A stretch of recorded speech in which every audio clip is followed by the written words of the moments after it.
Assalamualaikum warahmatullahi wabarakatuh. Perkenalkan, nama saya Ria Juliandari dengan NIM L1A1-243 dari kelas R002 Prodi Kehutanan Fakultas Pertanian. Video ini saya akan menyampaikan video pembelajaran tentang sistem transport senyawa organik. Yang pertama ada pengangkut tanaman yang terbagi menjadi dua, yaitu transportasi silem atau xylem sama dengan wood atau kayu. Terdiri atas tabung bilgening yang menetralokasikan air dan mineral, nutrisi yang terlarut dari akar melalui aliran transpirasi ke daun. Yang kedua ada transportasi phloem, yaitu ekspor fotosimilat dari daun ke bagian lain dari tanaman atau dari tempat dibentuk.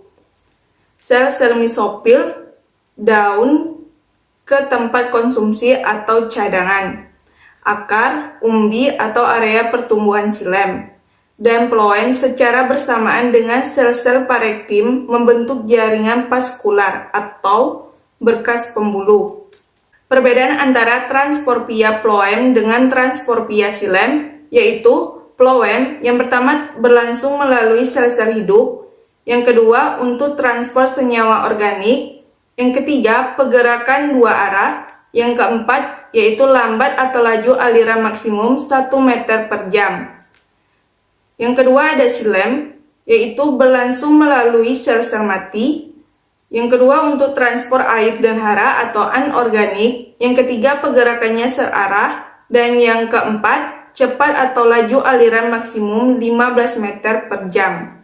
Transportasi phloem. Yang pertama ada senyawa organik yang diangkut dalam phloem, yaitu karbonhidrat atau gula produksi sukrosa rafinosa 10-25%. Yang kedua, mengandung nitrogen, amino, amida, ureida 0,03-0,4%.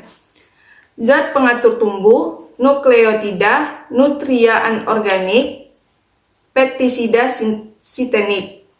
Yang kedua, bukti zat organik yang diangkut melalui phloem. Yang pertama ada percobaan ring, yang kedua ada pengawetan, yang ketiga ada analisis eksudat, yang keempat percobaan dengan C dan radioaktif, dan yang terakhir ada pohon yang terbakar.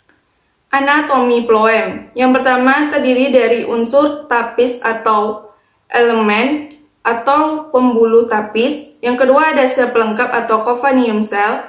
Yang ketiga ada sel-sel serat. Keempat ada sel parenchyma. Dan yang kelima ada jari-jari phloem.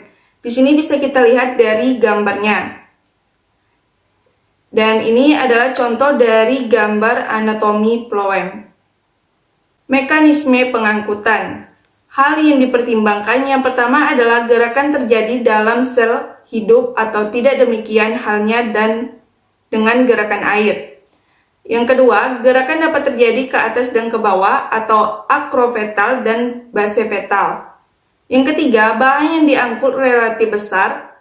Yang keempat, pengangkutan terjadi dalam waktu yang singkat. Yang kelima, pengangkutan lebih cepat pada siang hari dan lambat pada malam hari. Aliran terjadi karena tekanan turgo atau gerakan karena adanya gradien tekanan turgor. Gula terbentuk di daun tekanan osmotik tinggi sehingga air mengalir dan tekanan turgo meningkat dan menekan larutan gula ke sel berikutnya. Nah, bagaimana phloem menetrapotasikan cairan phloem? Yaitu makanan atau gula kemudian ditranslokasikan dari source ke sink berdasarkan teori first source flow. Yang pertama ada pada source. Gula secara aktif ditransportasikan ke phloem. Yang kedua, air mengikuti melalui osmosis dari sel-sel source dan silem. Hal ini menghasilkan tekanan yang tinggi. Yang ketiga, pada sink, gula-gula berdifusi keluar phloem dan diikuti air melalui osmosis. Hal ini mengakibatkan rendahnya tekanan larutan gula mengalir dari tekanan tinggi ke tekanan yang rendah. 4. Air dalam silem akan ditarik melalui aliran transpirasi. Pemuatan dan pembongkaran muatan phloem. Pemuatan phloem terdiri dari transfer dari sel mesofil daun ke unsur pembuluh tapis phloem. Yang kedua, selama pembuatan phloem, sel mesofil berada pada potensial osmosis yang lebih rendah atau air lebih tinggi daripada unsur pembuluh tapis. Yang ketiga, jadi pembuatan phloem membentuk energi untuk menghantarkan gula ke daerah yang konsentrasinya lebih tinggi.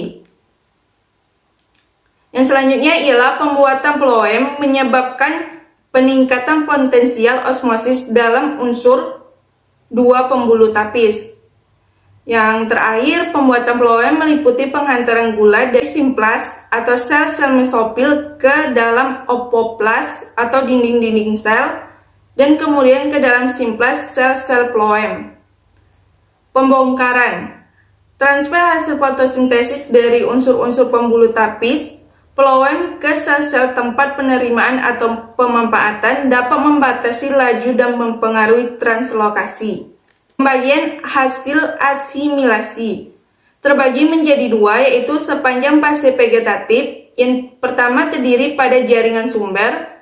Sebagian hasil asimilasi tetap digunakan untuk pemeliharaan sel. Yang kedua, sisanya diekspor, ditranslokasikan ke daerah pemanfaatan vegetatif atau fungsi pertumbuhan, pemeliharaan, dan cadangan makanan. Yang ketiga, daerah pemanfaatan vegetatif, yaitu akar, daun, batang.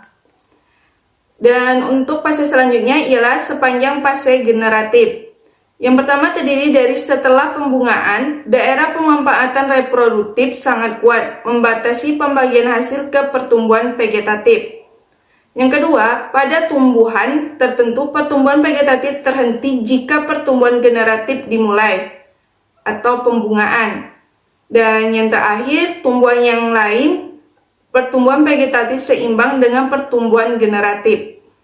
Hubungan sumber dan lubuk. Batasan sumber dan lubuk. Sumber atau source, bagian tanaman yang menghasilkan fotosintat.